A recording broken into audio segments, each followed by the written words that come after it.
prepara el material. Muy buenas tardes para todos. Muy agradecida por la invitación de participar en esta ronda de historias, ¿sí? En el marco del documento papal sobre las comunicaciones. Jorge.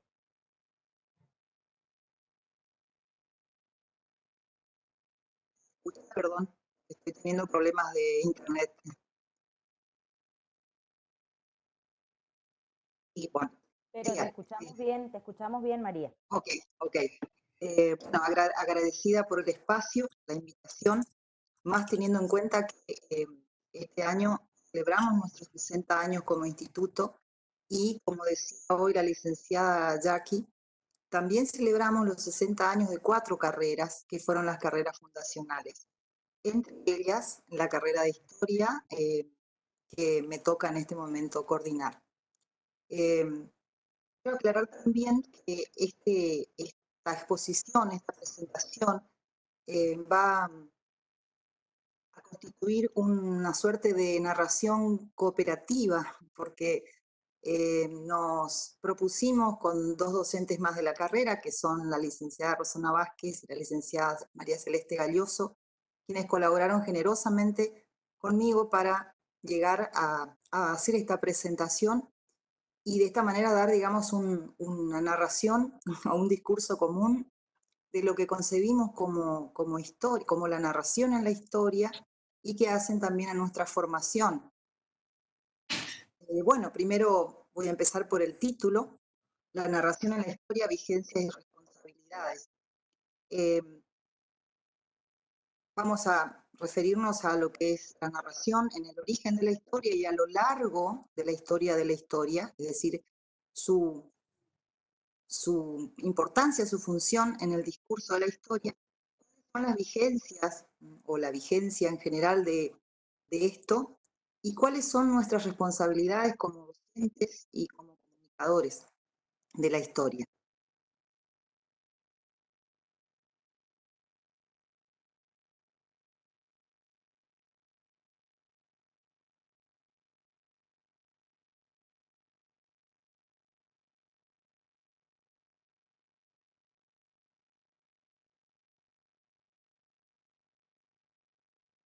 Un segundo, María, que no te estamos escuchando. Un segundo. Que parece que vos bloqueaste tu micrófono porque no me deja activarlo. Ahí está, ahí recién, ahí sí. Sí. Ahora sí. Bueno, retomo. Entonces, las narraciones constituyen una secuencia de hechos que para la historia y como para otras disciplinas contiene una serie de elementos que son innegables. La narración refiere a actores, refiere a hechos que involucran a esos actores y la ubicación espacio-temporal. Al decir Brunner, el acto de comprender una narración es dual.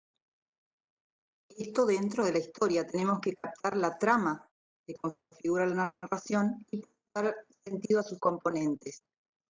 Es decir, extraer la trama, al mismo tiempo conocer la secuencia de los acontecimientos. En esto consiste necesariamente la función que le damos a la narración en la historia. Captar la trama en sus secuencias y darle sentido. Lo que es esencial en la historia es captar en esa trama el movimiento, los movimientos que son movimientos rutinarios, movimientos cíclicos y también los cambios que se producen en la trama y darle significación a esos acontecimientos que producen cambio. La historia, cuando hablamos de historia, todos conocemos la historia a través de lo escrito. Sin embargo, la historia nace siendo oral. Esta es un primer punto de partida, porque la narración es el vehículo para acceder a los fenómenos, al conocimiento de los distintos fenómenos que comenzaron a ser investigados, ¿sí? Esto podemos situarlo en un tiempo preciso, que fue el siglo V antes de Cristo, y Heródoto les debe sonar por allí familiar porque es conocido popularmente como el padre de la historia. ¿Por qué? Porque el carácter de la historia, a partir de Heródoto, va a cambiar porque sus propósitos son diferentes. Va a buscar la verdad de lo acontecido, va a eh, tratar de que los acontecimientos se aparten de lo mítico, se va a posar sobre la historia humana, y el vehículo para ello, o la manera de obtener la información, va a ser a través de las entrevistas, lo que hoy llamaríamos entrevistas, ¿sí? Obtener la información de los testimonios de quienes vivieron o protagonizaron un fenómeno, de acuerdo a la selección que hace el historiador, pasa a ser historia, digamos, ¿sí? O sea, pasa a ser escrita. Las narraciones orales son transmitidas primero a un público de forma oral y luego adquieren ese carácter, el carácter de escrito. Por lo que en las historias de Heródoto, el carácter, o sea, la historia de los fenómenos que a él le interesan van a estar intercalados con los relatos a su vez del auditorio que recibió esa primera historia oral, y también eso hace que sea una historia con muchas digresiones. Otro historiador importante que también utiliza este método, aunque le agrega cierta rigurosidad en la cronología, fue un historiador griego casi contemporáneo de Heródoto.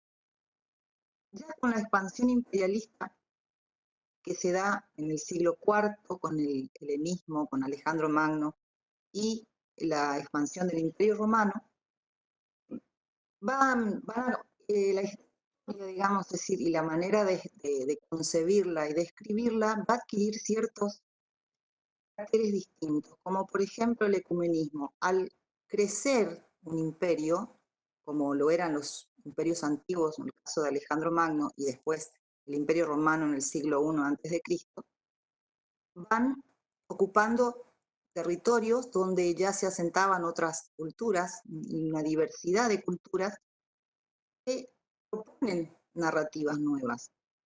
Obviamente esto se va a hacer bajo la hegemonía cultural de quien domina políticamente, es decir, del imperio. A estas narraciones históricas van a suceder o van a acompañar otras incorporaciones, como por ejemplo la contrastación de fuentes, como ya no existen, digamos, se utilizan historias compiladas, cuyos protagonistas ya no viven, por lo tanto no se podía seguir utilizando solamente el método narrativo, digamos, o la narración. Entonces hay que utilizar los escritos de lo que se consideraban autoridades de la historia. El Imperio Romano, durante el Imperio Romano se le imprime también otros intereses a la historia, como el pragmatismo, ¿sí? Utilidad o interés político, y la exaltación de lo nacional, de la nacionalidad, podríamos decirlo así, en el discurso, ¿sí? De lo romano como lo identitario. El cristianismo se concibe a partir de la concepción de que la historia es pasible de ser una historia con, digamos, es decir, donde la presencia de Cristo va a marcar la linealidad del tiempo a partir del nacimiento de Cristo, así por eso hablamos de una universalidad, y al mismo tiempo la cronología, que fueron justamente religiosos los que fijan o establecen con rigor científico una cronología, ubicando o ordenando los acontecimientos de acuerdo al orden en el que se producen, o sea, cronológicamente, pero el eje va a ser el nacimiento de Cristo, ¿sí? Por eso hoy podemos hablar, bueno, de una era cristiana y de sucesos anteriores en el pasado, como antes de Cristo, y esa concepción lineal de la historia. La linealidad que marca la realización del Evangelio y del Apocalipsis, digamos, en la historia humana. En la Edad Media de profunda riqueza para la historia por la conservación de las fuentes. La transcripción hizo posible que las fuentes escritas pudieran ser conservadas y llegaran, se extendieran, de tal manera que ya durante el Renacimiento se utiliza, se capitaliza todo ese legado de la antigüedad clásica y también se rescata o se resignifica lo grecorromano. Esto en la tradición historiográfica, es decir, en cómo se escribe la historia. A partir del siglo XVIII hablamos de un carácter racional de la historia porque además de describir o de contar lo acaecido, se busca conocer el sentido que encierra la historia. En el siglo XIX, porque digamos, hago una recorrida rápida en lo histórico porque me quiero centrar más en las responsabilidades que tenemos hoy como historiadores. La historia va a lograr una serie de avances acordes al desarrollo de la ciencia.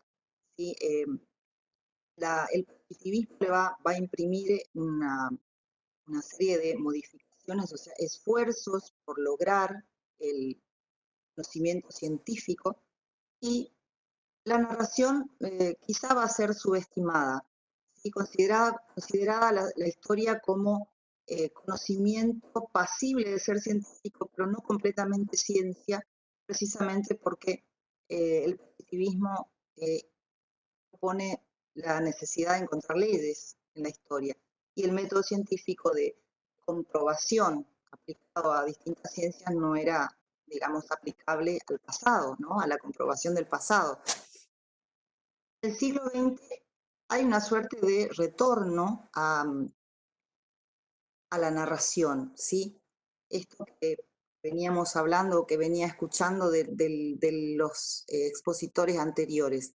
Se plantea una vuelta a la narración, teniendo en cuenta que la narración imprime necesariamente un orden de secuencia cronológica. Es importante que va a generar la reacción, digamos, ante el positivismo. Surgen distintas escuelas, distintas corrientes. La microhistoria, la escuela de Annales, la escuela francesa de Annales, la historia social, van a buscar justamente una historia que respete los distintos relatos, una historia total, y nuevamente va a ser visto como posible el acoplamiento entre historia y narración. Se va a resignificar el valor que tuvo la narración, que tiene la narración en la construcción del discurso histórico. Actualmente se necesita, digamos, o cuáles son los requisitos básicos para que la narración continúe formando parte de la historia, es decir, siendo un elemento necesario en la construcción del discurso, porque además incorpora lo esencialmente humano. La práctica tenga un episteme, que sea disciplinada, que sepa sobre todo tener bases conceptuales y comprobables, ¿sí? O sea, el empirismo aceptado y que sea aceptable por la comunidad científica. También esto va a ser transferido a otras disciplinas del campo de lo social. O vamos a las responsabilidades, es lo que nos toca, y esto en relación estricta al documento del Papa y al lema de este encuentro es sobre la vida se hace historia, ¿sí? El conocimiento histórico tiene que ser una construcción problematizadora. Hay que pensar narrativas inteligibles, es decir, narrativas comprensibles donde podamos identificar los productores de los fenómenos. Pensar históricamente implica producir un pensamiento entre pasado y presente. Siempre es un diálogo, digamos, una suerte de diálogo. Las demandas de un presente, digo un presente porque siempre se interpeló al pasado desde distintos momentos de la historia, y ir el tiempo narrado, ¿sí? Y aquí yo asigné un juego de palabras de acuerdo al lema, la vida se hace historia, y a partir de esa necesidad de diálogo con el pasado, la historia se hace vida. Son las responsabilidades como docentes y comunicadores de la historia. Apuntar siempre al desarrollo del espíritu crítico. crítico, el pensamiento crítico, reflexivo, donde las narrativas tengan acceso y tengan una trascendencia. Tenemos la responsabilidad de construir esas narrativas. Me gustaría hacer una lectura de esto que se consigna en la diapositiva. Narrativas que surjan como producto de la investigación y la confrontación de numerosas fuentes.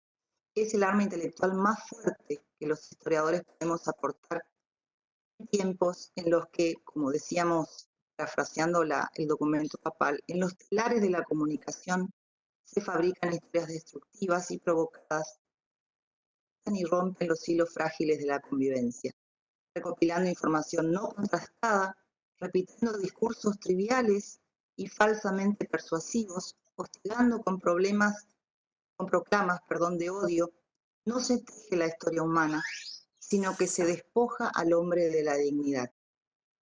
Resumiendo, en relación a este mensaje tan alentador del Papa Francisco, producir buenas narrativas implicaría no alejarnos de la verdad, y buscar a través de las distintas maneras de contrastar la información, buscar esa verdad y esas buenas narrativas.